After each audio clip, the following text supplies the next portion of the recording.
मैं राधे किंकरी आप सभी का स्वागत करती हूँ श्री धाम वृंदावन में। ये वृंदावन धाम इस धरा पर किस कारण से, किस की प्रेरणा से प्रकट हुआ है, इसकी कथा को आज आप गर्ग संहिता के माध्यम से श्रवण करेंगे। गर्ग संहिता में 10 खंड हैं और 12,000 श्लोक हैं। सबसे प्रथम में श्री गोविंद स्तोत्रम है, उसके उपरांत में श्री गोलोक खंड, श्री वृंदावन खंड, श्री गिरिराज खंड, श्री माधुर्य खंड, श्री मथुरा खंड, द्वारिका खंड, श्री विश्वजित खंड, श्री बलभद्र खंड, श्री विज्ञान खंड और अंत में अश्वमेध खंड। इस प्रकार से 10 खंड हैं और अंत में इस गर्ग संहिता का महात्म्य है। इस प्रकार से गर्ग संहिता में अनेकों बार भगवान श्री कृष्ण की दिव्य लीलाओं का वर्णन है, क्योंकि श्रीमद् भागवतोक्त श्री कृष्ण लीला का ये महाभाष्य। इस गर्ग संहिता में वृंदावन धाम कैसे प्रकट हुआ, इसी की लीला का गोलोक धाम खंड के अंतर्गत इस लीला का वर्णन है। एक बार गर्गाचार्य जी नैमिषारण्य में शौनक जी से मिलने के लिए पधारे हैं और उनके प्रश्न करने पर गदगद होकर के दिव्य कथा को सुनाने लगे हैं, जो कि नारद जी और महाराज बहुलाश के प्रश्न उत्तर के अंतर्गत इस कथा का प्रारंभ हुआ है। श्री नारद जी सुनाते हैं कि एक बार अत्यंत भूभार से आक्रांत होकर धरती माता पृथ्वी देवी गौ का रूप धारण करके ब्रह्मा जी की शरण में गई है और ब्रह्मा जी से जाकर के प्रार्थना की है। तो ब्रह्मा जी ने उनको सांत्वना दी है, ढांढस बताया है और उसके बाद शंकर आदि समस्त देवताओं को लेकर के भगवान के क्षीर सागर के तट पर पधारे हैं। वहाँ पर चतुर्भुज भगवान श्री हरि की उपासना की है। तो श्री हरि ने धरती माता की ये परेशानी सुन कर के, ये विपदा सुन कर के उनको सांत्वना देते हुए कहा है कि इसका तो केवल श्री कृष्ण भगवान जो कि गोलोक धाम में विराजमान है, वो ही इसका कोई निवारण कर सकते हैं।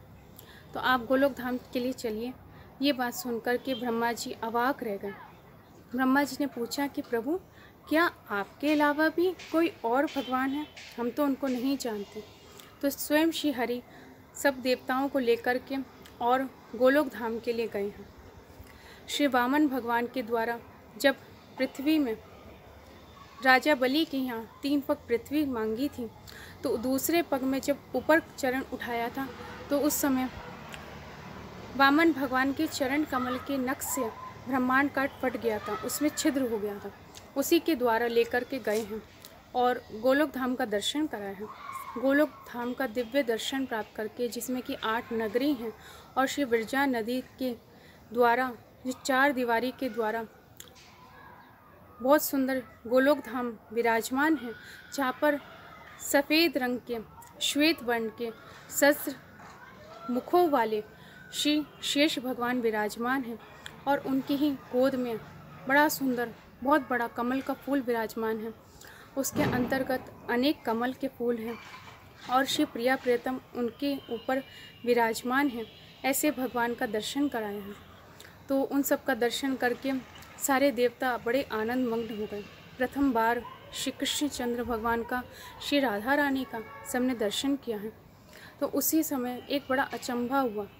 श्री हरि जो कि चतुर्भुज हैं और जो उनके साथ में आए थे, तो उनके सामने क्या देखते हैं कि एक अष्टभुजाधारी भगवान विष्णु प्रकट हुए हैं और श्री कृष्ण भगवान में विलीन हो गए।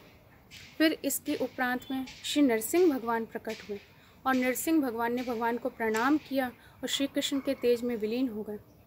इसके उपरांत में श्री रामचंद्र भगवान माता सीता के साथ, अपने भरत आदि 3 भाइयों के साथ दिव्य रथ पर, जो कि 10 करोड़ सूर्यों के प्रकाश से प्रकाशमान है, उस पर विराजमान होकर आए हैं और आकर के श्री कृष्ण में विलीन हो गए।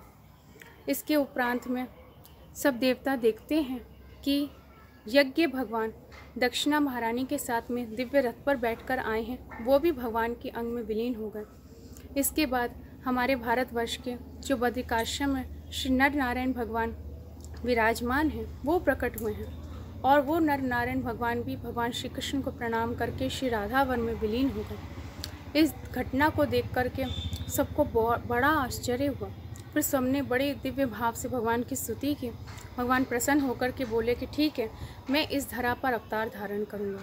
ये बात सुनकर के श्री राधा रानी जो बगल में बैठी हैं भगवान के बामांग में, वो थोड़ा उदास हो गई। तो भगवान ने उनको कहा कि राधा रानी, आप भी तो मेरे साथ चलोगी, आप उदास क्यों होती हो? तो राधा रानी बोली कि जिस वृंदावन को मैं इतना प्रेम करती हूँ, जिस ब्रजा नदी को, गिरिराज जी को मैं इतना प्रेम करती हूँ, उसके बगैर भला मैं पृथ्वी पर कैसे रहूँगी। ये बात सुनकर के भगवान श्री कृष्ण ने 84 कोस की भूमि, श्री गिरिराज पर्वत, श्री विरजा नदी, इन सबको इस धरा पर उतारा है और इस दिव्य वृंदावन का निर्माण किया है। और इसके बाद भगवान ने सबको आज्ञा की है कि किस प्रकार से सब अलग अलग अवतार धारण करके मेरी क्या क्या सेवा करेंगे, सबको नियुक्त किया है और दिव्य वृंदावन प्रकट हुआ है। ऐसी दिव्य कथाओं को सुनते रहने के लिए आपको यदि ये वीडियो पसंद आई हो तो प्लीज़ मेरे चैनल को लाइक करिएगा, चैनल को सब्सक्राइब करिएगा, वीडियो को लाइक करिएगा और अधिक से अधिक शेयर करिएगा। जय जय श्री राधे, श्री कुंज बिहारी श्री हरदास, जय जय श्री वृंदावन वास।